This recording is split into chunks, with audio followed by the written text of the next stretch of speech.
C. Joseph Vijay எனும் நான்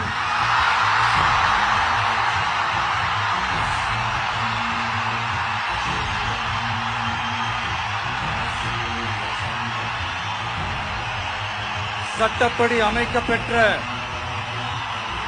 இந்திய அரசியல் அமைப்பின்பால் உண்மையான நம்பிக்கையும் மாறா பற்றும் கொண்டிருப்பேன் என்றும் இந்திய நாட்டின் ஒப்பில்லாத முழு முதல் ஆட்சியையும் ஒருமையையும் நிலைநிறுத்துவேன் என்றும் தமிழ்நாட்டு அரசின் முதலமைச்சராக உண்மையாகவும் உளச்சான்றின்படியும் என் கடமைகளை நிறைவேற்றுவேன் என்றும் அரசியல் அமைப்பிற்கும் சட்டத்திற்கும் இணங்க அச்சமும் ஒருதலை சார்பும் இன்றி விருப்பு வெறுப்பை விலக்கி பலதரப்பட்ட மக்கள் அனைவருக்கும் நேர்மையானதை செய்வேன் என்றும் ஆண்டவன் மீது ஆணையிட்டு உறுதிமொழிகிறேன்.